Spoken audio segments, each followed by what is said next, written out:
Hi folks, this is Don Meissner with the North Country Fishing Report. And you know, one of the real gems of our North Country isn't just the St. Lawrence River, but it's Black Lake. This is I think one of the biggest lakes in the state.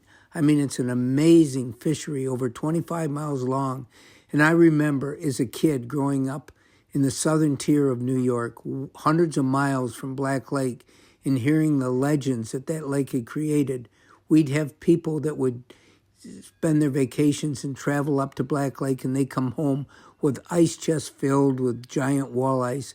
Unfortunately, this is part of the legacy of Black Lake, that people have always come from other areas and they've been able to take home ice chests packed with fish.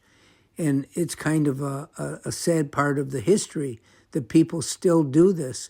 You know, there's people come from other states like Pennsylvania, New Jersey, and Ohio that come up here and fish Black Lake, and it really is a special lake. I recently had to visit the log cabins that Jigger Jim had set aside some very lightweight jig heads for me that I couldn't find anyplace else. And so as I traveled over to Black Lake, I sort of reminisced about what this lake had done for me in my life. And this is really a special, special lake. You know, when I can report on the fishing here each month, I think it's one of the most important things I can report on, because this lake gives people an opportunity that may not be able to catch fish in the St. Lawrence River as easily. They can come here and they can go out and they can look at a weed bed and put a Senko on, and they have a chance to catch not only bass, but northern pike as well. I think it's an easier body of water for visitors to be able to catch fish in. And I think that's pretty special. So for this month, I called Jigger Jim again. He's my source of information because he lives right on the water, and he's talking to people, not only his own experiences, but he's talking to fishermen that come into the store every day and tell their stories.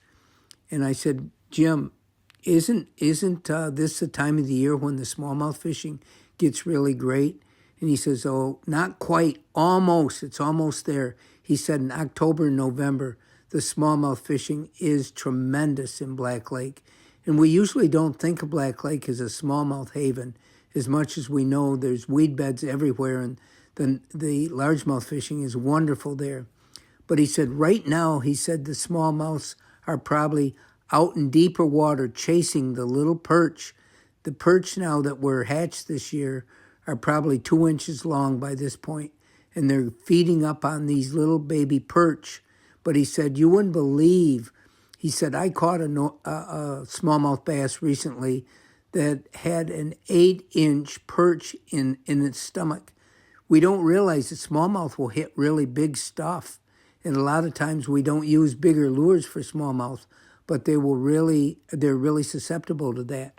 But this is something we have to look forward to in October, November, when it starts getting colder. Those smallmouths will move in around the rock shoals. And honestly, the fishing in Black Lake for smallmouth bass can be tremendous at this time.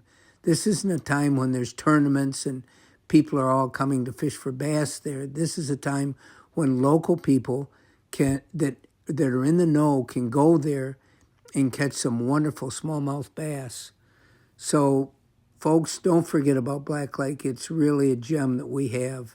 You know, it's not just that. It represents the specialness of this area when people come here. You know, they see the vistas of what exists around here, and it's really amazing.